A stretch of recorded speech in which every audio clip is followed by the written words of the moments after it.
हाय नमस्कार, मी सुषमा आणि Kunal. Hi hello. Last व्हिडिओमध्ये आम्ही तुम्हाला सांगितलं होतं की आम्ही लग्न इतक्या साध्या पद्धतीने का केलं ते आम्ही तुम्हाला पुढच्या व्हिडिओमध्ये सांगू. हाच तो व्हिडिओ आहे.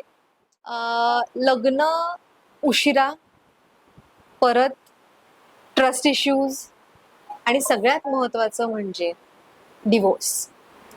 येस, आम्हा दोघांचाही डिवोर्स झाला होता. हो. लग्न लग्न करायचा निर्णयच आम्ही 38 मध्ये घेतला होता दोघांनी. आणि जेव्हा आम्ही लग्नाचा निर्णय घेतला तेव्हा माझा डिवोर्स झाला होता. ह्याचा माझाही. डिवोर्स प्रोसेस मध्ये होता, हम्म. सेपरेशन झालं होतं. म्हणजे ह्याचं 2017 मध्ये तुझं डिवोर्स सेपरेशन झालं होतं. फाईल झालं होतं सेपरेशन केव्हा झालं होतं? 2017. 17. आणि 20 मध्ये आम्ही लग्नाचा विचार केला होता की हम्म. आपण लग्न करू शकतो का, Right. हा एक मुद्दा आमचा होता. हम्म.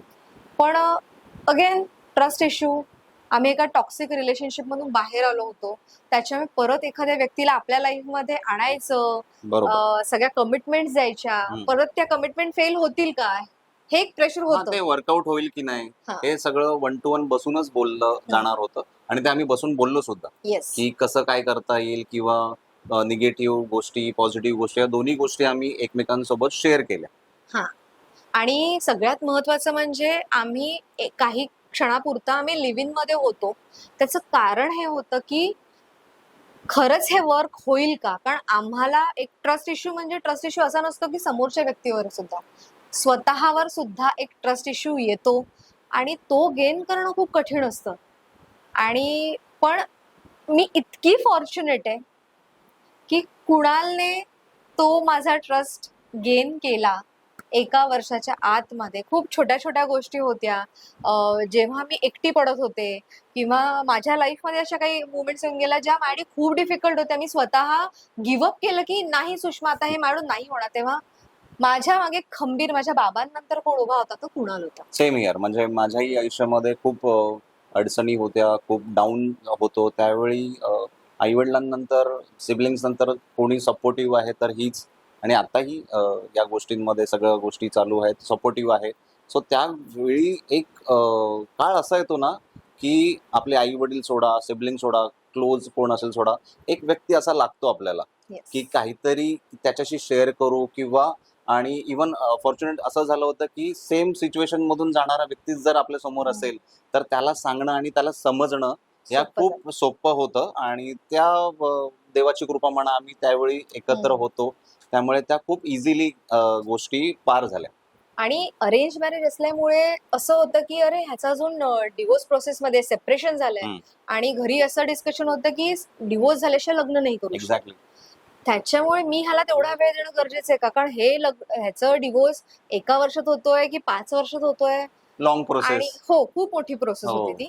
त्याच्यामुळे पण इतकं छान झालं की मी ह्याच्यासाठी मी आयुष्यभर थांबायला तयार आहे. हो, ते तर होतं. सेम. म्हणजे खरंच एकदा ते मनाने ठरवलं की व्यक्ती भेटल्यानंतर आपलीशी वाटते, तर ती हीच व्यक्ती होती. की कधीतरी होतं की नाही, ही व्यक्ती माझ्यासाठीच बनली आहे, देवाने माझ्यासाठीच पाठवली आहे. So she is the one. So असं झालं, त्याच्यामुळे मग त्या गोष्टी जुळून आल्या. आणि सगळ्यात महत्वाचं सांगते, मी आत्ताच्या जनरेशनला सांगते की आपल्या आयुष्यात एक पार्टनर असणं खूप गरजेचं असतं. असं नाहीये की माझ्या आयुष्यात एकच व्यक्ती येऊन गेला, नाही. पण हा जेव्हा आला ना तेव्हा एक घंटी वाजली की हाच आहे तो, हाच आहे तो. आणि ती मुवमेंट आपल्याला आयुष्यात ना कळते. मला आधी कधीच आलं नव्हते, म्हणजे हा क्षण कधी आला की हाच आहे का तो, हाच आहे का. पण जेव्हा त्या त्या मुवमेंट्स आमच्या आयुष्यातून गेल्या तेव्हा ते कळलं की येस, तो व्यक्ती आपल्याला ना कळतो. आणि इतकं सगळं सफर केल्यानंतर जेव्हा एक छान व्यक्ती आपल्या आयुष्यात येतो तेव्हा ऑटोमॅटिकली ट्रस्ट परत गेन होतो आणि आयुष्य खरंच सुंदर होतं. मग या सगळ्या गोष्टी घडल्या. मग साधेपणाने लग्न.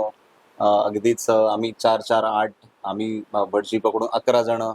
11 जण होतो. खूप साध्या पद्धतीने केलं, कारण या गोष्टी ऑलरेडी झाल्या होत्या आणि ते भोगलं होतं. त्याच्यामुळे ते असं होतं की अरे, परत करण्यापेक्षा आपण साध्या पद्धतीने का नाही करू शकत. तर ते तिचंही म्हणणं तेच होतं आणि फॉर्च्युनेट माझंही म्हणणं तेच होतं. ते जुळलं. म्हणून आम्ही त्या पद्धतीने, साध्या पद्धतीने लग्न झालं आमचं. येस. आणि आम्ही खूप खुश आहोत हो, आमच्या एक्झॅक्टली. आयुष्यातल्या. हा, कारण हा आमचा निर्णय होता. येस, आम्ही प्रत्येक बाकीच्यांशी काही घेणं देणं नव्हतं. आणि आमचं ठाम मत आहे की जे तुम्हाला आवडतं ते तुम्ही केलं पाहिजे Yes. प्रत्यक्ष. आणि तिचं आणि माझं ह्या बाबतीमध्ये आजही तेच मत आहे, जे आपल्याला पटतंय ते आपण ते करायचं. खरंच केलं पाहिजे. सो आमचं दोघांचंही मत एका गोष्टीवरती झालं की पण आपण साध्या पद्धतीने करावं, Yes. आणि ते आम्ही घडवलं आणि खूप खुश आहोत आम्ही आम्ही नाही, आमच्या घरातले सगळे खुश सगळे. आहेत, सगळे खुश आहेत. आणि त्याच्यानंतर आम्हाला एक गोंडसचं बाळ झालं. येस, त्याच्यामुळे आमचं आयुष्य, आमची फॅमिली पूर्ण झाली. कम्प्लीट पूर्ण झाली. आणि मी त्याच्यासाठी खूप थँकफुल आहे.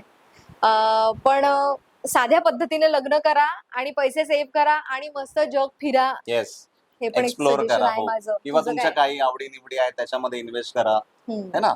Yes. काही लग्न येतात, नातेवाईक येणार, काही करणार, कोणी चांगलं बोलणार, कोण वाईटही बोलणार, त्याच्यापेक्षा तुम्ही तुमच्यावरती खर्च करा. हॉबीज तुमच्या. तुला माझा ट्रस्ट कधी गेन झाला? जेव्हा आपली एक सिच्युएशन अशी होती की मी पूर्ण हरलो होतो, हम्म. की अरे आता काय करू, म्हणजे ह्या सिच्युएशन नंतर म्हणजे मला कळतच नव्हतं मी ह्याच्यातून बाहेर कसा पडू. हम्म. पण तेव्हा तू एक वाक्य म्हणालीस की हे बघ, तू कसा आहेस किंवा काय कसं आहेस ना, हे मला माहिती आहे आणि तुझ्या घरच्यांना माहिती आहे. म्हणजे ज्यांना माहिती आहे ना तू कसा आहेस, ते त्यांनाच माहिती आहे. हम्म. त्याच्यामुळे तू एक्सप्लेन करायला जाऊ नकोस लोकांना किंवा समोरच्याला की तू का असं करतोयस. तू 10 जणांना खुश नाही ठेवू शकत. त्यामुळे Yes. तू तसा आहे तसा राहा, बी युअर ओन. त्याच्यामुळे त्या एका वाक्याने मी थोडंसं हुरूपलं, म्हणजे असं स्ट्रॉंग फील झालं त्यावेळी की अरे नाही, ही म्हणाली आणि मी त्या गोष्टीतून बाहेर आलो. आणि मग त्यावेळी जो ट्रस्ट इश्यू असा बिल्डअप झाला हिच्याशी, मजा आली. Yes. माझे ते इतके कमाल कमाल छोटे छोटे किस्से आहेत की रात्री मला नेहमी ना, मला असं वाटायचं की मैं अकेली हर चीज से लढ लूंगी. हा माझा एक होता. मला कोणावर डिपेंड राहणं अजिबात पटत नव्हतं, कारण ऑलरेडी खूप ट्रस्ट इश्यूज मी बेअर केलेले आहेत आयुष्यामध्ये.